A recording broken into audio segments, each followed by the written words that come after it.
Alrighty folks, and welcome back to the channel. So, it's actually been a halfway productive day.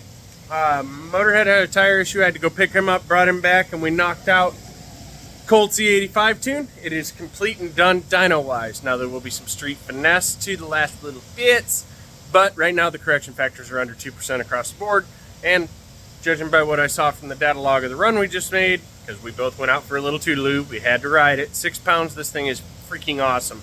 So we did up to a 6-pound gate spring, and it is making 293 horsepower on gate.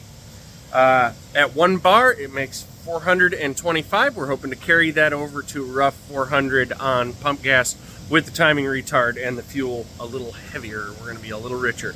But at 6 pounds of boost, first gear it just tugs the tire up. Second gear it tugs the tire up a little bit. Third, it's planted. I can hit the rolling anti-lag at a 60 roll, and this thing yanks the tire up about 4 inches off the ground and hauls the mail. So it is great fun. We will be changing gearing, so that'll be first gear 60 roll, which will work a whole lot better for the ratios and everything. And then we'll start pouring boost to it from there. Colt is getting gearing squared away, but it is ready to go back on the dyno after tomorrow. We are going to pull the tank, double check. We have a fuel sender still not working quite right, so we got to work on that. And then we're going to switch it over to pump gas, so that we were waiting until we switched, because that's when the tank will be empty.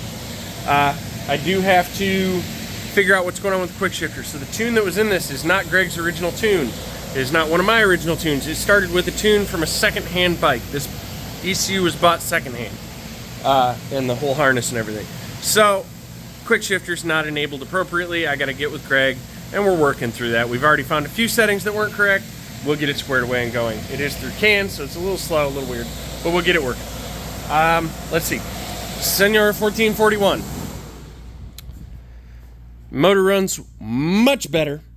Put it back up on the dyno, started making pulls. It is making the same exact horsepower it was before the valve dropped. So, I thought the horsepower was down because the valve was about to drop. I'm pretty sure the horsepower was down just because the horsepower is down. This combo kind of sucks. So, before, it was a stock head with 388 cams, I do believe. Yeah, 388 or 383, 383, I don't remember. With JE 84mm pistons, stock bottom end. It is now JE 84mm pistons, stock bottom end, with a ported head supplied by the customer that had been sitting in what looks like the corner of a shed for quite a while. I had to clean up all the buckets, have all the frickin' bucket, don't know what you call them, journals, where the buckets ride. I don't know what you'd actually call that. I'm going to have to research that. I had to have all of them cleaned up because they were rusty and nasty. Good news is rust came off really easily and there wasn't any white fuzzy up there.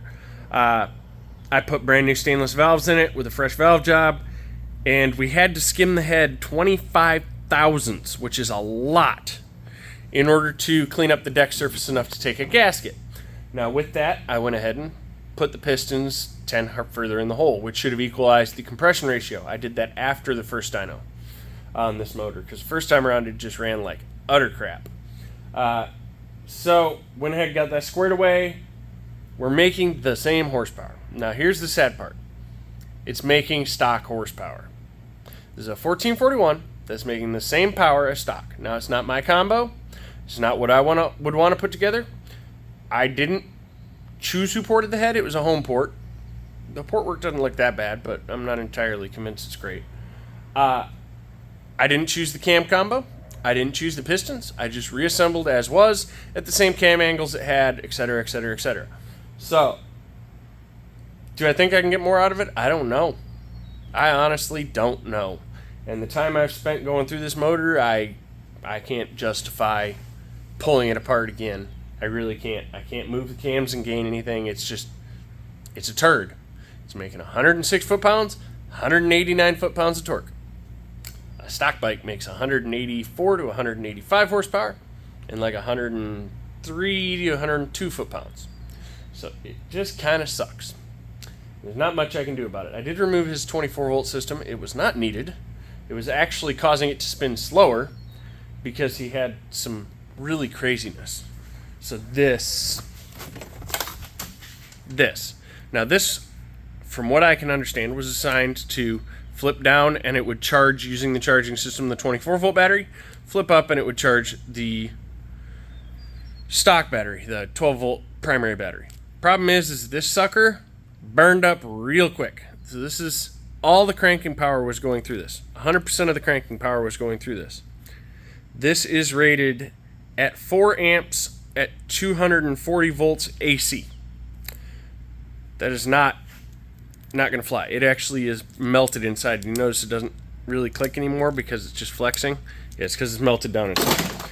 So I'm going to put an air compressor on this thing. He paid for an onboard air compressor. I'm going to tidy it all back up, put it back together, and I think it's done. I'm being honest, it sucks. It's a turtle. It is a turtle beyond turtle beyond turtle. It is absolutely terrible. But it is what it is. The tune, now I've poured timing to it to make the power it's making, as is. Like a lot of timing. And I opened the throttle blades up, I turned off FI codes, I did a bunch of stuff with that.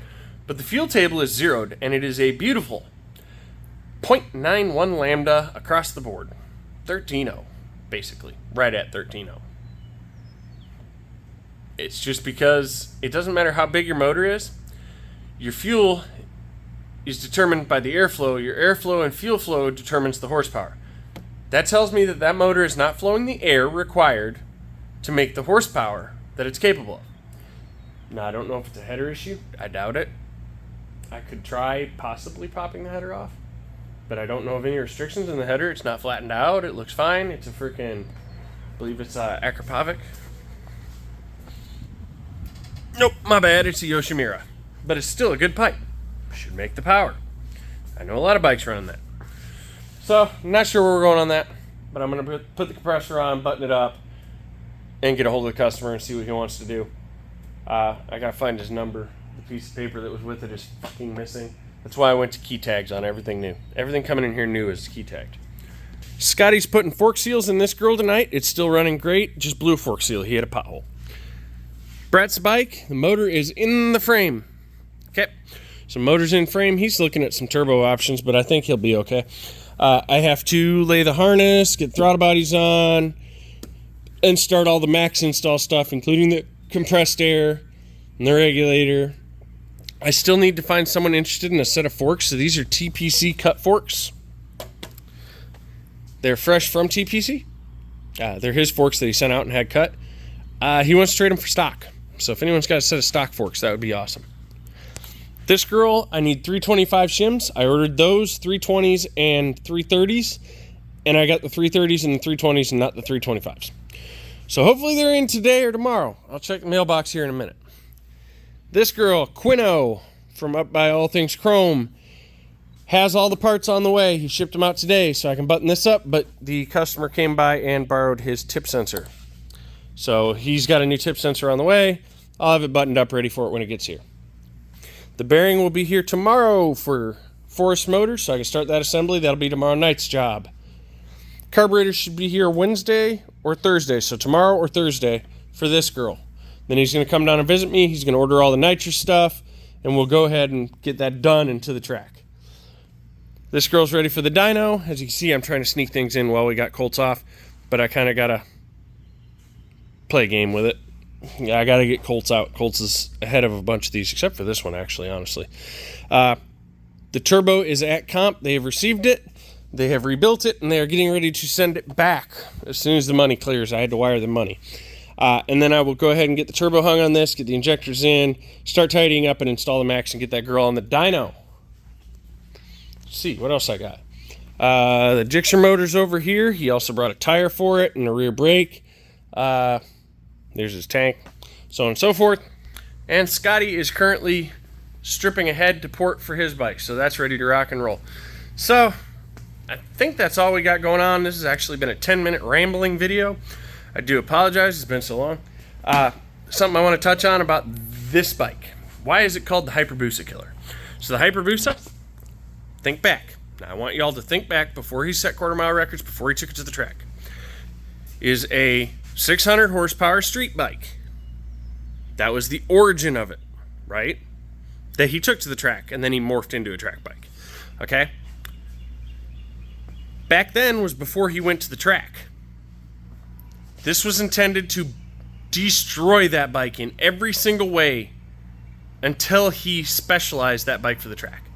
Now, if I frickin' set that clutch up and shit, this will probably, not probably, it'll easily do over 200 in the frickin' quarter mile. It's set up very similarly. It's got an M2 shock. It's got a hand slider. It's just not set up as a hand slider. It's a little shorter than his orange bike. A little longer than stock wheelbase. But if I set it out full length, it's actually pretty close to the orange bike. I'm pretty sure I can make it do it. Would I do it? No, that's not what it's designed for. It needs a bigger turbo, to be honest. Because this turbo kind of, well, actually carries out pretty good. Not going to lie. But it'd do really good with like a 63 or 62. So that's what I wanted to clarify, is that this was designed to kill the Hyperbusa in every way, shape, or form as a street bike. This is a land speed bike. If Chris wants to come out to frickin' Texas, there's a half-mile event in October. We can go ahead and run that. You know, we'll go for a cruise, ride around. I'm sure Colt will have fun riding around with him, bullshitting. Then we can go just have a friendly run. Whoever sets the highest mile an hour in the half-mile, standing half-mile. Shouldn't be too hard. Hyperbusa should be able to do half-mile all day. If you want to really have fun, we go to the mile.